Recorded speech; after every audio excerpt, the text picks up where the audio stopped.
ಸಾಂಸ್ಕೃತಿಕ ನಗರಿಯಲ್ಲಿ ಕಾಡಾನೆಯೊಂದು ಪುಂಡಾಟಿಕೆ ನಡೆಸಿದ ಘಟನೆ ಮಾಸುವ ಮುನ್ನವೇ ಇಂತಹದ್ದೇ ಮತ್ತೊಂದು ಘಟನೆ ನಡೆದಿದೆ. ಆದರೆ ಈ ಬಾರಿ ಪುಂಡಾಟಿಕೆ ನಡೆಸಿದ್ದು ಕಾಡಾನೆಯಲ್ಲ, ಸುತ್ತೂರು ಮಠದಲ್ಲಿ ಸಾಕಾನೆ. ಆನೆಯ ಪುಂಡಾಟಿಕೆಯಿಂದ ಏನೆಲ್ಲ ಆಯಿತು ಅನ್ನೋದರ ಡೀಟೇಲ್ಸ್ ಇಲ್ಲಿದೆ.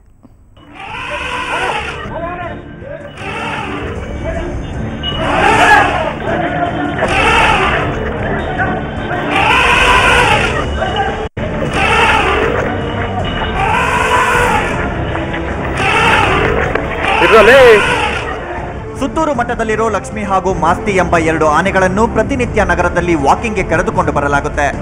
ಇವತ್ತು ಕೂಡ ಈ 2 ಆನೆಗಳನ್ನು ವಾಕಿಂಗ್ಗೆ ಕರೆದುಕೊಂಡು ಬರಲಾಗಿತ್ತು. ಈ ಸಂದರ್ಭದಲ್ಲಿ ಮದವೇರಿದ ಮಾಸ್ತಿ ಪುಂಡಾಟಿಕೆ ನಡೆಸಿದೆ.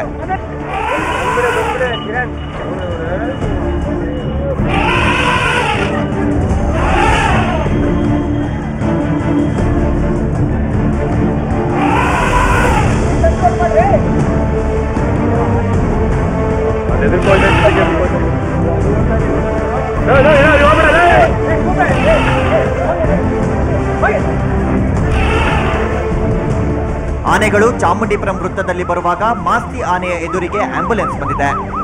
ಇದರ ಸದ್ದಿಗೆ ಆನೆ ಬೆಚ್ಚಿ ಗಲಿಬಿಲಿಗೊಂಡಿದೆ. ತಕ್ಷಣವೇ ಆನೆ ಮಾವುತನ ನಿಯಂತ್ರಣ ಕಳೆದುಕೊಂಡು ಅಡ್ಡಾದಿಡ್ಡಿ ಹೆಜ್ಜೆ ಇಟ್ಟು ಜನರಲ್ಲಿ ಆತಂಕ ಸೃಷ್ಟಿಸಿತು.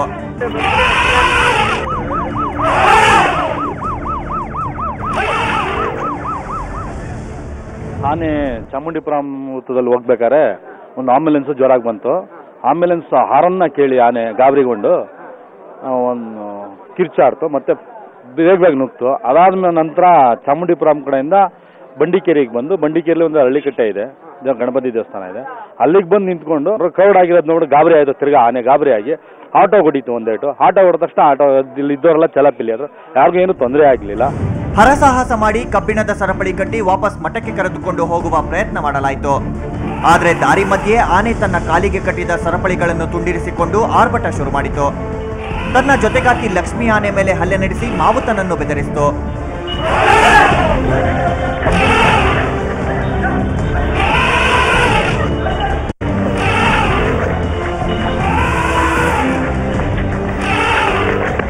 ಈ ಸಂದರ್ಭದಲ್ಲಿ ಆನೆ ಮೇಲೆ ಕುಳಿತಿದ್ದ ಮಾವುತ ತಕ್ಷಣವೇ ಸಮೀಪದಲ್ಲಿದ್ದ ಮರವನ್ನು ಹತ್ತಿ ಜೀವ ಉಳಿಸಿಕೊಂಡ.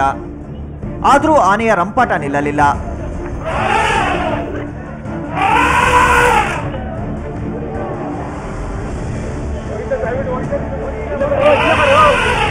ಹಾಗೂ ಹೀಗೂ ಆನೆ ಮಠದ ಆವರಣ ಪ್ರವೇಶಿಸಿತು. ಸುತ್ತೂರು ಶ್ರೀಗಳ ಮಠದಲ್ಲಿ 2 ಆನೆಗಳಿದಾವೆ. ಒಂದು ಮಾಸ್ತಿ ಅಂತ 23 ವರ್ಷದ ಆನೆ. ಇದು ಪ್ರತಿದಿನ ಊರಲ್ಲಿ ಒಂದು ರೌಂಡ್ ಹಾಕ್ತಾರೆ ತಗೊಂಡು ಪ್ರಾಕ್ಟೀಸ್ ಮಾಡಲಿಕ್ಕೆ. ಈ ದಿವಸ ಹೋಗುವಾಗ ಎದುರುಗಡೆ ಆಂಬ್ಯುಲೆನ್ಸ್ ಬಂದಿದೆ. ಆಂಬ್ಯುಲೆನ್ಸು ಸ್ವಲ್ಪ ಸೌಂಡ್ಗೆ ಅದು ಸ್ವಲ್ಪ ಗಾಬರಿಯಾಗಿ ಒಂಚೂರು ಅದೇ ರೀತಿ ಇದೆ ಅಂತ ಆನೇನು. ಅದು ಮೊದಲಿಂದನೂ ಸ್ವಲ್ಪ ಅಡಮೆಂಟ್ ಆಗಿದೆ, ಅಡಮೆಂಟ್ ಆಗಿ ಬಿಹೇವ್ ಮಾಡ್ತದಂತೆ. ಇವನಿಗೆ ಮಾವುತ ಕೇಳಿದ್ರೆ ಹೇಳ್ತಾ ಇದ್ದ. ಕೊನೆಗೆ ಮಾಸ್ತಿಯ ಕಾಲಿಗೆ ಕ್ರಮಬದ್ಧವಾಗಿ ಕಬ್ಬಿಣದ ಸರಪಳಿ ಕಟ್ಟಿಸಲು ದಸರಾ ಆನೆಗಳಾದ ಅರ್ಜುನ ಹಾಗೂ ಅಭಿಮನ್ಯು ಮಠಕ್ಕೆ ಬರಬೇಕಾಯಿತು. ಒಟ್ಟಾರೆ ಸಂಭವಿಸಬೇಕಿದ್ದ ದೊಡ್ಡ ಅನಾಹುತವೊಂದು ತಪ್ಪಿದ ನೆಮ್ಮದಿ ಮೈಸೂರಿಗರಲ್ಲಿ ಮನೆ ಮಾಡಿತು. ಆದರೂ ಮೈಸೂರಿಗರ ಪಾಲಿಗೆ ಆನೆಗಳು ಭಯ ಹುಟ್ಟಿಸಿರುವುದಂತೂ ಸತ್ಯ. ಕೆಪಿ ನಾಗರಾಜ್, ಸುವರ್ಣ ನ್ಯೂಸ್ 24/7 ಮೈಸೂರು. ಗುರುಗಳ ಬಗ್ಗೆ ಪುರಾಣ ಪುಣ್ಯ ಕಥೆಗಳಲ್ಲಿ ಹಾಡಿ ಹೊಗಳಿದ್ದಾರೆ. ವಿದ್ಯೆ ಕಲಿಸಿದ ಗುರು ಮಕ್ಕಳ ಭವಿಷ್ಯ ರೂಪಿಸುವಲ್ಲಿ ಪ್ರಮುಖ ಪಾತ್ರ ವಹಿಸ್ತಾರೆ. ಆದರೆ ಗುರುವಾಗಿ ತನ್ನ ವಿದ್ಯಾರ್ಥಿಗಳನ್ನ ವೇಶ್ಯಾವಾಟಿಕೆಗೆ ತಳ್ಳಿದ್ರೆ ಇದೇನಪ್ಪ ಹೀಗೆ ಅಂತ ದಂಗಾಗಬಹುದು. ಆದರೆ ಇಂತಹ ಬೆಚ್ಚಿ ಬೀಳಿಸುವಂತಹ ಘಟನೆ ಹುಬ್ಬಳ್ಳಿಯಲ್ಲಿ ನಡೆದಿದೆ. ಅರೆಸ್ಟ್ ಆಗಿರೋ ಟೀಚರ್ ಅಮ್ಮನನ್ನ ನ್ಯಾಯಾಂಗ ಬಂಧನಕ್ಕೆ ಒಪ್ಪಿಸಲಾಗಿದೆ.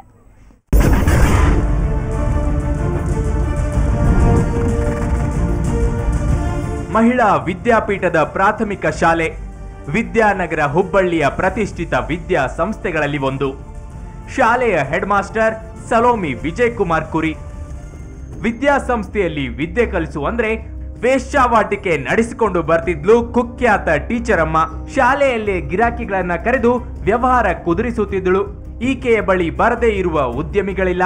ಓರ್ವ ವಿದ್ಯಾರ್ಥಿನಿಗೆ 2 ರಿಂದ 10 ಸಾವಿರದವರೆಗೂ ದರ ನಿಗದಿಪಡಿಸಿದ್ಲು. ವಿದ್ಯಾರ್ಥಿನಿಯರಿಗೆ ಕೇವಲ 500 ರಿಂದ 1,000 ರೂಪಾಯಿ ಮಾತ್ರ ನೀಡುತ್ತಿದ್ದಳು. ಈ ಟೀಚರ್ ಅಮ್ಮಳ ದಂಧೆಯ ವಿಷಯ ತಿಳಿದು ರೊಚ್ಚಿಗೆದ್ದ ಎಸಿಪಿ ಬಡಿಗೇರ್ ಈಕೆಯ ಮೇಲೆ ನಿಗಾ ಇಟ್ಟು 1 ತಿಂಗಳವರೆಗೂ ಈಕೆಯ ಬಗ್ಗೆ ಅಭ್ಯಾಸ ನಡೆಸಿದ್ದಾರೆ. ಅಷ್ಟೇ ಅಲ್ಲ, ಪೊಲೀಸರೇ ಗಿರಾಕಿಗಳಾಗಿ ಎಲ್ಲ ಮಾಹಿತಿಗಳನ್ನು ಕಲೆ ಹಾಕಿದ್ದಾರೆ. ಪೊಲೀಸ್ ಅಧಿಕಾರಿಗಳು ತಡರಾತ್ರಿ ಆಕೆಯನ್ನು ರೆಡ್ ಹ್ಯಾಂಡ್ ಆಗಿ ಹಿಡಿದು ಕೈಗೆ ಕೊಳ ತೊಡಿಸಿದ್ದಾರೆ. ಈಕೆಯೊಂದಿಗೆ ಇಬ್ಬರು ಅಮಾಯಕ ವಿದ್ಯಾರ್ಥಿನಿಯರನ್ನು ಬಂಧಿಸಿ ನ್ಯಾಯಾಲಯಕ್ಕೆ ಹಾಜರುಪಡಿಸಿದ್ದಾರೆ. ಮ್ಯಾಂಡಿವರ್ ವೇಸ್ ಅಂತ ಹೇಳಿ 2-3 ಟೈಮ್ಸ್ ಥ್ರೆಟನ್ ಮಾಡಿದ್ವಿ, ವಾರ್ನ್ ಮಾಡಿದ್ವಿ. But in spite of our warnings she continued the same thing.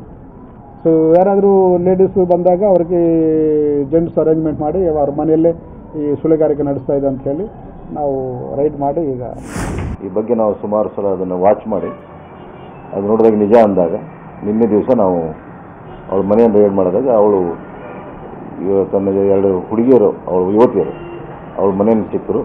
ಮತ್ತು ಅವಳು ಮಾಡೋದು ಅದು ಖಾತ್ರಿಯಾಗಿ ಅವಳ ಮೇಲೆ ನಾವು ದಸ್ತಗಿರಿ ಮಾಡಿ ಪ್ರಕರಣ ದಾಖಲು ಮಾಡಿಕೊಂಡದ್ದು. ಈ ಬಗ್ಗೆ ಮಹಿಳಾ ಪೊಲೀಸ್ ಸ್ಟೇಷನ್ನಲ್ಲಿ ಪ್ರಕರಣ ದಾಖಲು ಆರೋಪಿತರು ನ್ಯಾಯಾಲಯಕ್ಕೆ ಒಪ್ಪಿಸಿದರು. ಹಲವು ವರ್ಷಗಳಿಂದ ಸದ್ದಿಲ್ಲದೆ ವೇಶ್ಯಾವಾಟಿಕೆ ನಡೆಸಿಕೊಂಡು ಬರ್ತಾ ಇದ್ದಾಳೆ. ಯಾರಾದರೂ ಕಿರಿಕ್ ಮಾಡಿದ್ರೆ ಈಕೆ ಬಳಿ ಇರುವ ರೌಡಿಗಳು ಕಿರಿಕ್ ಮಾಡಿದ ಗಿರಾಕಿಗಳ ಬೆಂಡೆತ್ತುತ್ತಿದ್ರಂತೆ. ಅಷ್ಟೇ ಅಲ್ಲ, ಈಕೆಗೆ ನಗರದ ಪ್ರತಿಷ್ಠಿತ ಉದ್ಯಮಿಗಳು, ಕೆಲ ರಾಜಕಾರಣಿಗಳು ಬೆಂಬಲವಿದೆಯಂತೆ. ಅದೇನೇ ಇರಲಿ, ಮಕ್ಕಳಿಗೆ ಪಾಠ ಹೇಳಿಕೊಡಬೇಕಾದ ಶಿಕ್ಷಕಿನೇ ಇಂತಹ ದಂಧೆ ನಡೆಸುತ್ತಿರೋದು ಸಮಾಜವೇ ತಲೆ ತಗ್ಗಿಸುವಂತಹ ವಿಷಯವಾಗಿದೆ. ಪ್ರಸನ್ನ ದೇಶಪಾಂಡೆ, ಸುವರ್ಣ ನ್ಯೂಸ್ 24/7, ಹುಬ್ಬಳ್ಳಿ. ಗಂಡು ಮಕ್ಕಳು ಬೇಕು ಅಂತ ಬಾರ್ ಮಾಲೀಕನೊಬ್ಬ ಅಪ್ರಾಪ್ತೊಬ್ಬಳನ್ನ ಮದುವೆ ಆಗಲು ಮುಂದಾಗಿದ್ದ ಘಟನೆ ಮಂಡ್ಯದಲ್ಲಿ ನಡೆದಿದೆ. ಇಲ್ಲಿನ ಗುತ್ತಲು ಬಡಾವಣೆಯಲ್ಲಿ ವಾಸವಾಗಿದ್ದ 16 ವರ್ಷದ ಬಾಲಕಿಯನ್ನ ಬೆಂಗಳೂರಿನಲ್ಲಿ ಬಾರ್ ಇಟ್ಕೊಂಡಿರೋ ವೆಂಕಟೇಶ್ ಎಂಬಾತ ಮದುವೆ ಆಗೋಕೆ ಮುಂದಾಗಿದ್ದ. ನಾಳೆ ಆದಿಚುಂಚನಗಿರಿಯಲ್ಲಿ ಮದುವೆ ನಡಿಬೇಕಿತ್ತು. ಇದನ್ನ ಅರಿತ ಬಾಲಕಿ ಸಹಾಯಕ್ಕಾಗಿ ಸುವರ್ಣ ನ್ಯೂಸ್ ಅನ್ನ ಸಂಪರ್ಕಿಸಿದ್ಲು. ಅಧಿಕಾರಿಗಳೊಂದಿಗೆ ಸ್ಥಳಕ್ಕೆ ತೆರಳಿದ ಸುವರ್ಣ ನ್ಯೂಸ್ ತಂಡ ಬಾಲಕಿಯನ್ನ ರಕ್ಷಿಸಿ ಪುನರ್ವಸತಿ ಶಿಬಿರದಲ್ಲಿ ಆಶ್ರಯ ಕಲ್ಪಿಸಿದೆ. ವೆಂಕಟೇಶನಿಗೆ ಈಗಾಗಲೇ ಮದುವೆಯಾಗಿದ್ದು 2 ಹೆಣ್ಣು ಮಕ್ಕಳಿದ್ದಾರೆ. ಗಂಡು ಮಗು ಬೇಕು ಅನ್ನೋ ಕಾರಣಕ್ಕೆ ಅಪ್ರಾಪ್ತಳೊಂದಿಗೆ ಮದುವೆಗೆ ಮುಂದಾಗಿದ್ದ. ಈ ಮದುವೆ ನನಗೆ ಇಷ್ಟ ಇಲ್ಲ. ನಮ್ಗೆ ಅಪ್ಪ ಅಮ್ಮ ಯಾರೂ ಇಲ್ಲ. ನಾನಂತೂ ಇವ್ರ ಹತ್ರ ಇರಲ್ಲ. ನಾನೆಲ್ಲಾದರೂ ಆಶ್ರಮದಲ್ಲಿ ಎಲ್ಲಾದರೂ ಇರಿಸಿ, ನಾನಂತೂ ಇಲ್ಲಿರಲ್ಲ. ಅವನಿಗೆ ಗಂಡು ಮಕ್ಕಳು ಬೇಕಂತೆ, ಅದಕ್ಕೋಸ್ಕರ ಅವ್ನು ಮದುವೆ ಆಗ್ತಾವನಂತೆ. ಆ ಮದುವೆಯಾಗಿ 2 ಹೆಣ್ಮಕ್ಳು ಇದ್ದಾರಂತೆ. ಹುಡುಗಿಗೆ ತಂದೆ ತಾಯಿ ಕೂಡ ಇಲ್ಲ, ಚಿಕ್ಕಮ್ಮನ ಮನೆಯಲ್ಲಿ ಬಂದಿತ್ತು. ಸೊ ನೇರವಾಗಿ ಹುಡುಗಿನ ಸಂಪರ್ಕಿಸಿದಾಗ ನಿಮಗೆ ಮದುವೆಗೆ ಇಷ್ಟ ಇದೆಯಾ ಅಂತ ನಾವು ಪ್ರಶ್ನೆ ಮಾಡೋದು ಮುಖ್ಯನ ಕೇಳಿದಾಗ ಆ ಹುಡುಗಿ ಈ ಮದುವೆಗೆ ನನಗೆ ಇಷ್ಟ ಇಲ್ಲ ಸರ್, ನನಗೆಲ್ಲಾದರೂ ಅನಾಥಾಶ್ರಮ ಸೇರಿಸ್ಬಿಡಿ, ನಾನು ಅಲ್ಲೇ ಇರ್ತೀನಿ ಅಂತ ಹೇಳಿದಾಗ ನಾವು ಮತ್ತು ಸುವರ್ಣ ಚಾನಲರು, ನಮ್ಮ ಸಿಬ್ಬಂದಿಯವರು, ಮಹಿಳಾ ಮಕ್ಕಳ ಸಮಿತಿ ಸದಸ್ಯರು ಎಲ್ಲ ಸೇರಿ ನಮ್ಮ ಜೀಪ್ನಲ್ಲಿ ತಗೊಂಡು ಇಲ್ಲಿ ಬಾಲಕಿಯರ ಬಾಲಮಂದಿರ ಮೊದಲು ಇದು ಮಕ್ಕಳ ಸಮಿತಿ ಏನಿದೆ CWC ಅಂತ ಅದು ಮುಂದೆ ಈಗ